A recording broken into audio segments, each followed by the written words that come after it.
This is Poetry for Warriors Daily, your daily dose of Poetry for Warriors. And here's your host, Joshua David Ling. 1. Heritage of the Warrior.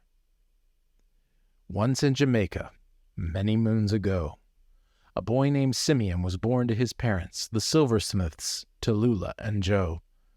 And when Simeon became a man, he worked hard and pushed his might, and one day made it into college to learn and to become bright. Simeon took to history at his university, and soon he majored in a unique field, archaeology. His mind would fill with fantastic tales of folklore, legend, and myth, and he was determined to learn more about the things that made man tick. When Simeon graduated, he went to see the ruins in the Arizona reservation known as Fort Apache.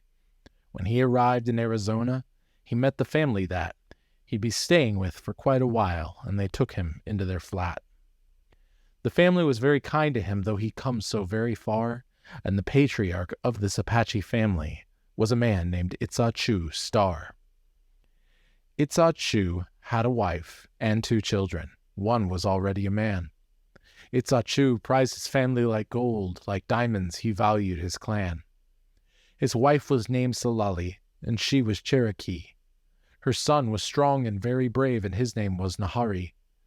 Then Itsachu's daughter, who was only 13, Rayen was her given name, and she had skin like a coffee bean.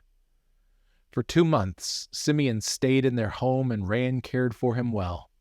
She listened to all of Simeon's stories and asked for more to tell. But shortly after his 2nd month, the stars got dreadful news. Nahari was drafted into the army. To Vietnam stepped his boots. Another 2 months went by with Simeon winding down his stint of research on the reservation. He would soon leave this town. But then the stars received a letter that caused them all to cry. For in the war with Vietnam, Nahari was shot and died. Simeon stayed for a few days to help console his friends. Then one day, Itsachu Star took Simeon out to the reservation's end. "My daughter is my lone heir now, and I am increasing in age.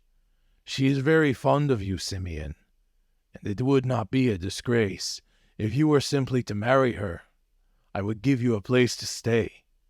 Please consider this an option, my son. Please consider and pray."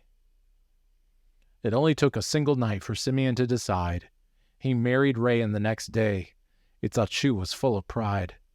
Then this story brings us to 10 months after that, when Rayen gave birth to their son Jengo, and this is Jengo's life track. Jengo grew up as a normal boy, as reservation kids go, but he took a special liking to computers in the early days when they were slow. He grew up and went to college for computer science and more. He studied in England at Oxford, and his grades earned him encores. Then one day he met a girl, Ariel Meadowlark by name. She was excellent in history and literature, totally not his game. They tutored each other and soon became more than simply just friends. They met and married within 4 months. They were a perfect blend. They soon found out with DNA testing their blood held nearly every race. Celtic, Germanic, and Asian with Ariel, with a whole lot more in that space. Jengo held many a darker race, like African, Indian, and more. Like Arab and Hispanic and Polynesian, listing them all was a chore. Then within their first 2 years, they had a baby boy. Braden Nahuel Silversmith was to them their pride and joy.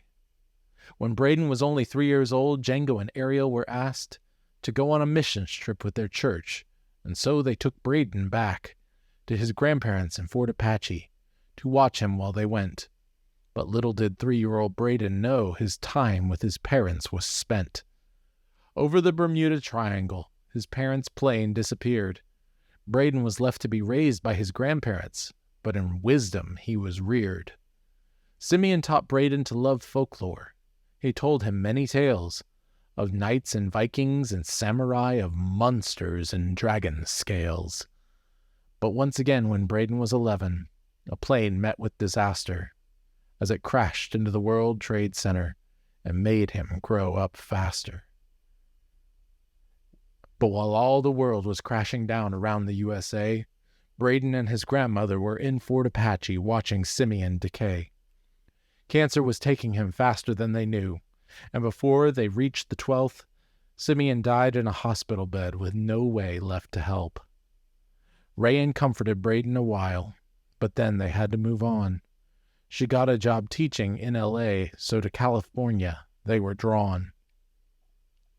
She raised Braden alone for 9 years, maintaining love in their hearts. She raised Braden to be a warrior, and this is where our story truly starts. This has been Poetry for Warriors Daily. For more, visit joshuadavidling.com.